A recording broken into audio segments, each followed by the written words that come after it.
ആലത്തൂരിന് വേണ്ടി രമ്യ ഹരിദാസ് എന്ത് ചെയ്തു? അവിടെ നിന്ന് തുടങ്ങാം. 100% ഫണ്ട് കിട്ടാവുന്നതിൽ അതിന്റെ പരമാവധി 100% ഫണ്ട് ഈ ആലത്തൂർ പാർലമെന്റ് കോൺസ്റ്റിറ്റ്യുവൻസിയിൽ കൃത്യമായ അഞ്ച് കാര്യങ്ങൾ പറയൂ. 5 കാര്യങ്ങൾ വികസനം ഉൾപ്പെടെ, റോഡ് വികസനം ഉൾപ്പെടെ, മെഡിക്കൽ കോളേജ് നിൽക്കുന്നത്, തൃശൂർ മെഡിക്കൽ കോളേജ് നിൽക്കുന്നത് അത് ഈ ആലത്തൂർ പാർലമെന്റ് കോൺസ്റ്റിറ്റ്യുവൻസിയിലാണ്. അതുൾപ്പെടെ പാർലമെന്റ് കോൺസ്റ്റിറ്റ്യുവൻസി തൃശൂർ മെഡിക്കൽ കോളേജിൽ ഉൾപ്പെടെ വലിയ വികസനങ്ങൾ കാഴ്ചവെച്ചിട്ടുണ്ട്. തൃശൂർ മെഡിക്കൽ കോളേജിൽ റോഡ് കോവിഡ് കാലത്തുൾപ്പെടെയുള്ള കൃത്യമായിട്ടുള്ള കണക്കുകൾ. ഇത് വിവരാവകാശം വെച്ച് ചോദിച്ചാൽ നിങ്ങൾ വെറുതെ PK ബിജു എന്തുകൊണ്ടാണ് 10 കൊല്ലം മുമ്പ് കണ്ടമഴി ഓടിച്ചെന്ന് ഈ കിളയ്ക്കാൻ പോകുന്ന വർത്താനം പറഞ്ഞു. 10 കൊല്ലം കിളയ്ക്കാൻ പോയതുകൊണ്ടാണ് PK ബിജുവിനെ കണ്ടമഴി ഓടിച്ചത്. എല്ലാ മാസവും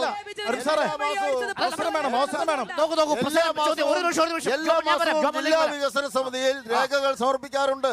MP-മാരുടെ ഫണ്ട് ചെലവഴിച്ചതുമായി ബന്ധപ്പെട്ട് എല്ലാ മാസവും സമർപ്പിക്കാറുണ്ട്. ഞാൻ ആ മീറ്റിംഗിൽ പങ്കെടുക്കുന്ന ജനപ്രതിനിധിയാണ്. ഈ ആലത്തൂർ MP ആകെ ഈ 5 കൊല്ലത്തിനുള്ളിൽ ആകെ ചെലവഴിച്ച തുക എന്ന് പറയുന്നത് 2.25 കോടി രൂപയാണ്. ആകെ ചെലവഴിച്ചത് അതിന്റെ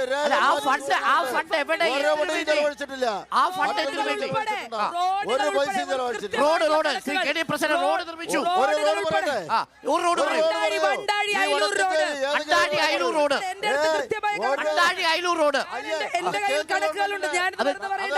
പ്രധാനമന്ത്രി സടക്ക് യോജന, അത് പ്രധാനമന്ത്രി സടക്ക് യോജന, അത് ഫണ്ട് പൂർണ്ണമായും വിനിയോഗിച്ച ഒരു പദ്ധതിയുടെ പേര്. ഈ പ്രധാനമന്ത്രി എന്ന് പറഞ്ഞ ഈ രാജ്യത്തിന്റെ പ്രധാനമന്ത്രിയാ. അത് ഞാനും നിങ്ങളും അടയ്ക്കുന്ന നികുതി പണത്തിൽ നിന്ന് കിട്ടുന്ന പണം. നരേന്ദ്രമോദിയുടെ വീട്ടിൽ നിന്നല്ല, നരേന്ദ്രമോദിയുടെ വീട്ടിൽ നിന്ന്, അമിത്ഷായുടെ വീട്ടിൽ നിന്ന് കൊണ്ടിരുന്ന പണമൊന്നല്ല, നരേന്ദ്രമോദിയുടെ വീട്ടിൽ നിന്ന് കൊണ്ടിരുന്ന പണം. ഇത് മറുപടി പറയട്ടെ. അതായത് ഒരു റോഡ് കൂടാതെ അത് സംസ്ഥാന ഗവൺമെന്റ് 40%, കേന്ദ്ര ഗവൺമെന്റ് 60%. ആ റോഡിന്റെ പേര് അവിടെ പറഞ്ഞത്. അടുത്ത റോഡ്, രണ്ടാമത്തെ റോഡ്, MP ചെലവാക്കിയ പറമ്പ് ചുണപ്പുള്ളി റോഡിന് 5 ലക്ഷം രൂപ അനുവദിച്ചു. 5 ലക്ഷം. അടുത്ത പദ്ധതി റോഡല്ലാതെ നിങ്ങൾ 100% ഫണ്ട് MP ഫണ്ട് 100% വിനിയോഗിച്ചില്ല എന്ന് നിങ്ങൾ ധൈര്യം ഉണ്ടെങ്കിൽ തെളിയിക്കാൻ ഞാൻ തെളിയിക്കാമോ? 100% വിനിയോഗിച്ചില്ല എന്ന് അതല്ലയോ പറയുന്നത്. എല്ലാ മാസവും രേഖയുണ്ട്.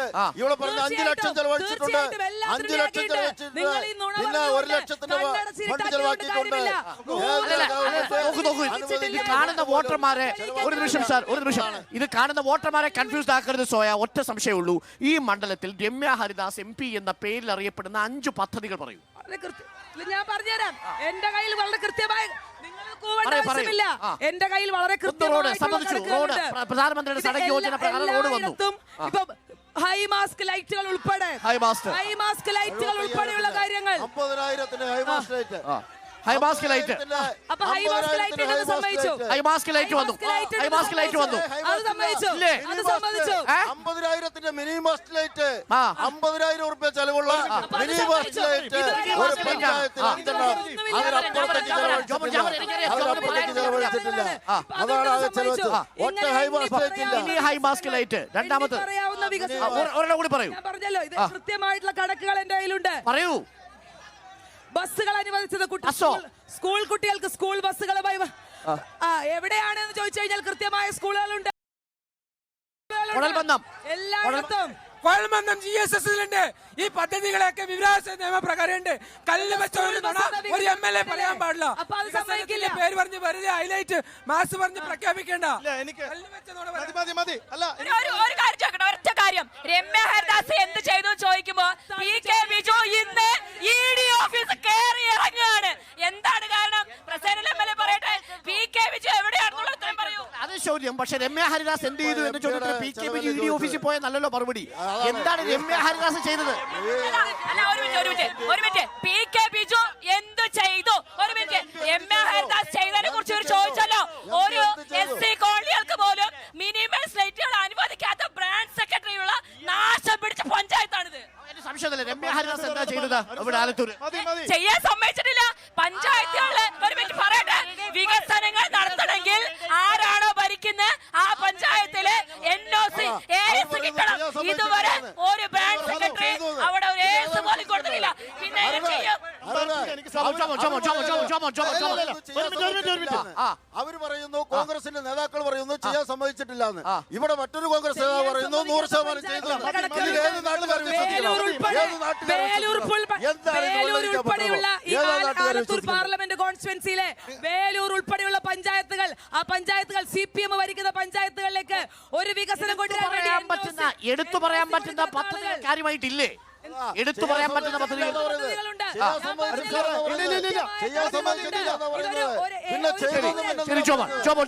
ജോമോന്റെ അവസരം. ഒരു നിമിഷം ജോമോൻ പറയൂ. കൃത്യമായി പബ്ലിക് ഡൊമൈനിൽ ഈ മണ്ഡലത്തിൽ കഴിഞ്ഞ ഒരു വർഷം കൊണ്ട് മാത്രം ചെയ്തത് ഇന്റർനെറ്റിൽ നിന്ന് നിങ്ങൾക്ക് എല്ലാവർക്കും ഡൗൺലോഡ് ഹരിദാസ് ചെയ്തത്. രമ്യ ഹരിദാസ് അല്ല, കേന്ദ്ര സർക്കാർ ചെയ്തത്. കേന്ദ്ര സർക്കാർ വഴിയല്ലേ ഞങ്ങൾ വഴിയല്ലേ? ഒരു ചിറ്റമ നയവും ഈ മണ്ഡലത്തോട് കാണിക്കാൻ ഞങ്ങൾ ചെയ്ത പദ്ധതി ജൽജീവൻ മിഷനിൽ മാത്രം 1,19,000. അതിനകത്ത് രമ്യയുടെ ഇടപെടലില്ലേ? ഇല്ല, ഞാൻ പറയാം. പറഞ്ഞോ ഒരു മിനിറ്റ്, രമ്യയുടെ ഇടപെടലില്ലേ? അല്ലല്ല, ഇതെല്ലാം കംപ്ലീറ്റ് പ്രൊജക്ട്സ് ആണ്.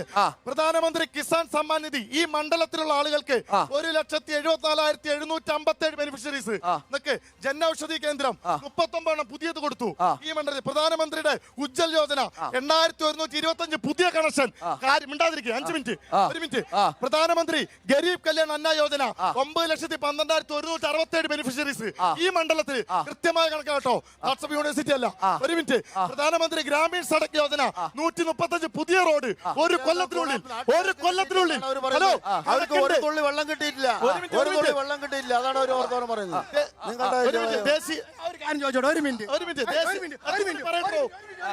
ഈ BJPന്റെ ആളോട് ഞാൻ ചോദിക്കുന്നത്, ആ ചേച്ചി പറഞ്ഞു, ഒരു മിനിറ്റ് കർഷക സമരം നടന്നു പറഞ്ഞു. ഈ BJP നേതാവ് പറഞ്ഞു ഖാലിസ്ഥാൻ തീവ്രവാദ സമരം നടത്തുന്നത്. എന്തുകൊണ്ടാണ് അങ്ങനെ പറയാൻ കാരണം? BJP കർഷക സമരത്തിന് ഖാലിസ്ഥാൻ തീവ്രവാദ സമരം അങ്ങനെ പറയും. അവകാശമില്ല.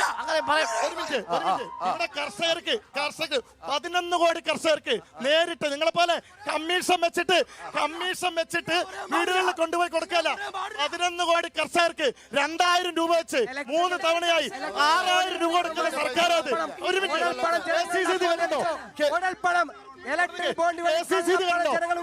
ക്രെഡിറ്റ് കാർഡ് എന്ന് പറയും.